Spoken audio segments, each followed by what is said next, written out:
Hello, class of 2026. My name is Krithika Nagappa, and I'm one of the program marshals for the class of 2026. 4 years at Harvard will humble you in ways you've never even imagined. And while the method of humbling is always different, the response many of us land on tends to be the same. Some version of learning to laugh at yourself. And Harvard is infinitely sweeter when you surround yourself with the kind of people who will laugh with you, who let you be the silliest, most easily amused version of yourself, and who remind you that none of it was ever quite as serious as it felt. Here to remind us that Harvard is a lot more fun when you laugh your way through it, Hamza Masoud, delivering the Ivy Oration.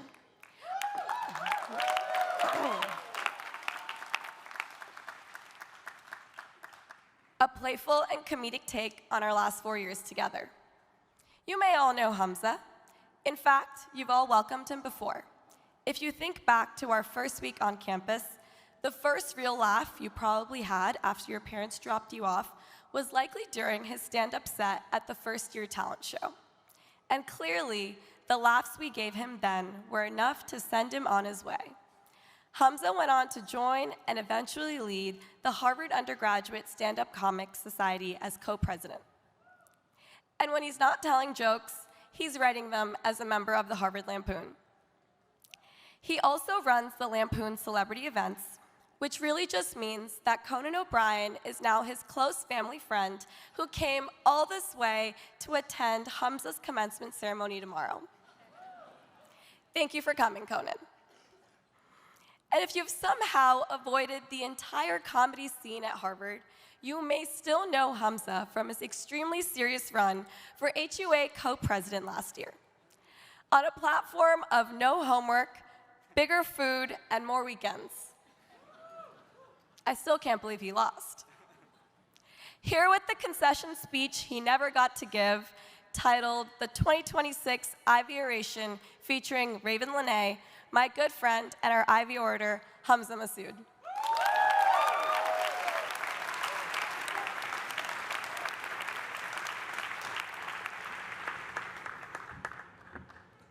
Hello, classmates, professors, families, and ICE agents who saw the name Hamza Masoud on the program and figured they'd score an easy arrest. Please rise for a recitation from the Holy Quran. Last night, I was having trouble falling asleep. At first, I thought it was because of the noise, since my bed is located in the middle of the Elliott construction site. But then I realized that I've slept through much worse, like the entirety of CS50. No, it was not noise keeping me up, but a nagging feeling of unfinished business. Suddenly it hit me. I had spent 4 years at Harvard and yet had not completed a single one of its sacred traditions. And so, like Amanda Claybaugh after seeing too many smiling econ concentrators, I decided that something had to change. I tore off my covers, leapt out of bed, and proceeded in record time to complete the holy trinity of Harvard traditions. I jumped into the Widener stacks, peed in the Charles River, and made tender love to the John Harvard statue. Alas, not even the loving caresses of John Harvard could shake me out of my funk. I realized then that my sleeplessness was due to something deeper, a profound sense of regret for all the things I could have done at Harvard, but didn't. I am sure many of you feel the same way. There is so much to do here that at any given moment, it is impossible not to miss out on something cool. And at the end of 4 years, the list of things you missed out on is longer than the list of lazy teaching fellows who haven't yet submitted our grades because they're on strike. You could have gotten brownies at Lowell T, or you could have gotten pink eye at Mather Lather. You could have gone camping with the Outing Club, or you could have gone camping with the Palestine Solidarity Committee. You could have walked on to the football team, or you could have walked onto a team that actually won something. And then there were the wondrous educational offerings. You could have studied physics if you wanted to unlock the secrets of the universe.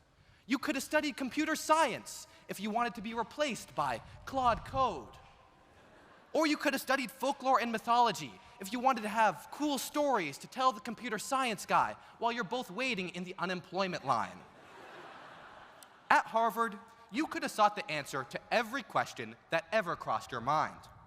If you were confused about what a novel is, you could have taken a class called What is a Novel? And if you were still confused, you could have taken a different class called What is a Book? These are both real courses. Parents, if that isn't worth $86,000 a year, then what is? Don't even get me started on all the learning opportunities that were waiting for us outside the classroom. Psychology concentrators could have studied Stockholm Syndrome by talking to people who insist that they love the quad. Biology concentrators could have observed natural selection up close by watching the Crimson Key comp. And classics concentrators could have understood the pain, the lived experience of Sisyphus by trying to fit a lid on a Hud's coffee cup. So much to do, so little time. Thus, this feeling of regret, of loss, of opportunities forgone and roads not taken is one that we're used to by now. For me, it started in freshman year. I was constantly worried about missing out and about losing things. Do I have my lanyard, keys, wallet, virginity? Phew, they're all there. To this day, I have not lost one. So, as I lay in my twin XL bed, staring at the stars, feeling regret for all the things I didn't do at Harvard, I began to ask myself the big questions. Is there a God? Is his name Kit Kettle? Why would they put grapes on pizza? What is a book? And perhaps the biggest question of all, what is the point of Harvard? The answer, of course, is to get a job at Goldman Sachs. But for those of us who never went to Exeter, Andover, or drop-in advising hours at the Mignone Center for Career Success, there is also a secondary, less important purpose to our time here. Some of you might think it's to get on the side chat leaderboard. Wrong. Others might think it's to get on the face mash leaderboard. Closer, but also wrong. If you paid close attention, you would know that Harvard told us its purpose from the beginning. Veritones. Sorry, I'm reading from the spring a cappella jam schedule. I mean veritas, truth. Despite veritas being Harvard's motto, we spend a good part of our time here avoiding it. To be a Harvard student is to tell a lot of lies. We lied to our section TFs about doing the readings. We lied to our weird freshman year roommate that there wasn't any space left in our 5-person blocking group. And if you were that weird roommate, you lied and said, I actually do have a blocking group. They just go to a different school. Why then, at a place dedicated to finding the truth, did we so often try to hide from it? I think that in a lot of cases, we hid from the truth because, much like the chairs you're sitting on now, it was uncomfortable. Sometimes the uncomfortable truth was that we were not as advanced as our peers. I remember how behind I felt when I moved into Wigglesworth freshman year and found that all 4 of my suite mates were already running for senior class marshal. Other times, the uncomfortable truth was that our peers kind of sucked. I don't think any of us will forget the day HRO was suspended for brutally waterboarding 12 freshmen during their initiation. Nor could we hide our shame when we learned that the one woman allowed at meetings of the John Adams Society was actually a mop with a smiley face taped to it. Yet, while the truth could be uncomfortable, when we pushed past the discomfort, we started to become the people we were meant to be. When some of you were rejected by HCCG, you became proud members of CBE. When others of you got frame-mogged by the John Harvard statue, you started going to the Mac. And when I realized I was too dumb to study pure math, I became the first person in history to triple concentrate in history and literature, history and science, and history and history. I invite you all to read my honors thesis on the surprising interconnections between Jane Austen, special relativity, and the Battle of the Bulge. My point is that Harvard taught us to treat the truth like the opposite of the faux-ho flasher. We must embrace it. So, in the spirit of Veritas, I want to leave you with the 3 most important truths I have learned at this incredible institution. The first truth is that change is inevitable. While we were here, we saw falls turn into winters, winters turn into springs, springs turn into summers, and summers turn into a former university professor.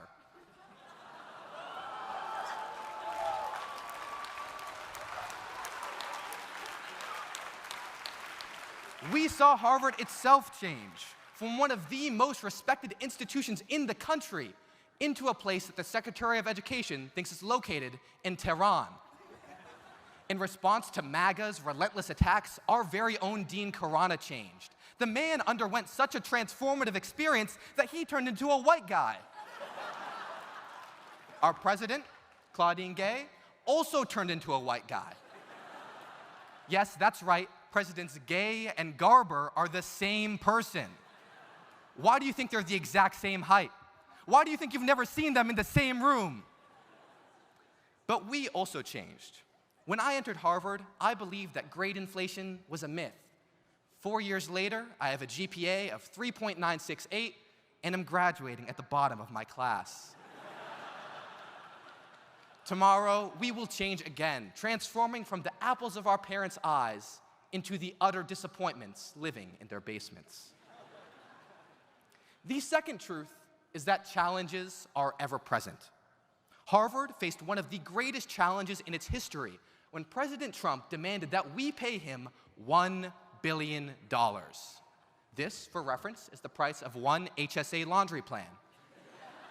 Things only got worse when Secretary of Defense Pete Hegseth cut the United States military's ties with Harvard after he learned that alcohol wasn't allowed in Harvard Yard.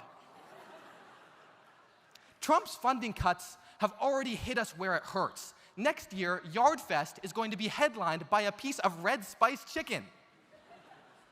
In order to make up for the funding shortfall, Alan Garber, has had to resort to unorthodox methods of fundraising.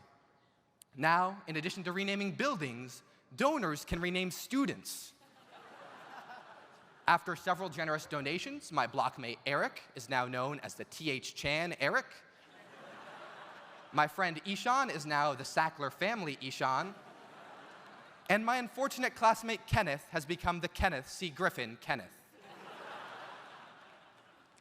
This reminder of our university's financial troubles brings me to a third truth, that despite our differences, there is a great deal that unites us. The head of the Harvard Democrats and the head of the Harvard Republican Club may have different political views, but as aspiring politicians, they both made cringeworthy posts on @Harv2026.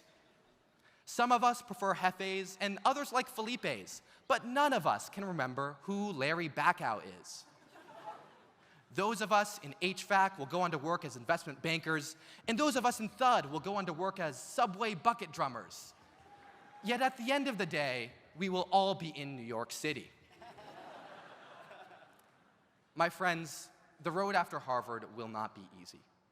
But I am confident that if we remember these 3 truths, that change is constant, that challenges are unavoidable, and that there is more that unites us than divides us, then we will be well on our way to achieving these spectacular successes that will one day earn us our immortal place in some future version of the Epstein files.